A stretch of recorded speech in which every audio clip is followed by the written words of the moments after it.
Let's talk about St. Louis for a minute. Of course, that's the site of Survivor Series here. What are some of your favorite St. Louis memories over the years? Well, the thing about St. Louis, the first thing that you hear, if you've been around a while and you want to be a student of this business and you want to know the history of it and you care more about just being on TV and a big shot in your neighborhood and making a lot of money and getting out when you feel like you got enough, if you really want to learn this business and go back in time and figure out, okay, who made it possible for me to be in the position I'm in right now and be making a nice living in this industry? Who paved the way? Who paid all the dues? Who worked their ass off? Where did they do it? Where were the premier places to wrestle? St. Louis is one of the greatest sports cities on earth, not just in this country. And it was renowned for following their baseball team. They supported their hockey team. They support their football team. Everybody that's ever been to St. Louis will tell you it's a great sports city. And wrestling, going all the way back to probably the 50s, right, has been a big deal for the people of St. Louis. And the one thing that you remember, other than, I'm sure there are guys that party in St. Louis, just like any other big city and all that, and they have their deal. The thing I always enjoyed about St. Louis, it was the educated fans. They knew the stories.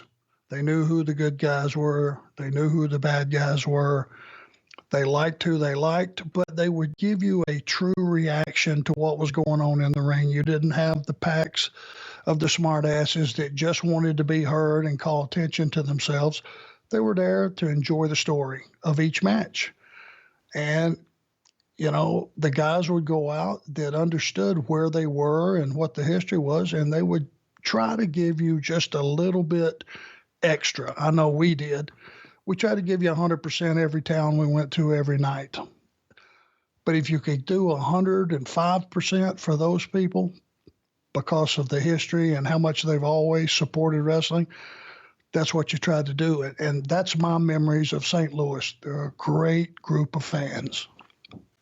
Let's keep it moving and talk about the impact of WrestleMania. The New Orleans mayor would announce that WrestleMania that year generated more income for a region than any in history, claiming an economic impact of $142 million. And this is based on a study from the Enigma Research Corporation.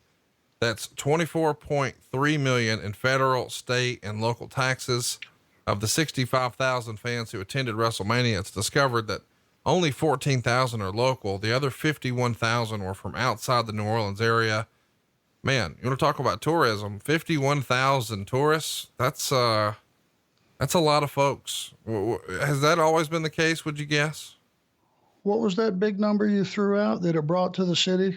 What was the first? 142 million of economic impact, which, by the way, for our listeners, that wouldn't just mean tickets to wrestling shows. We're talking about Uber, taxis, hotels, food, airlines, the whole thing.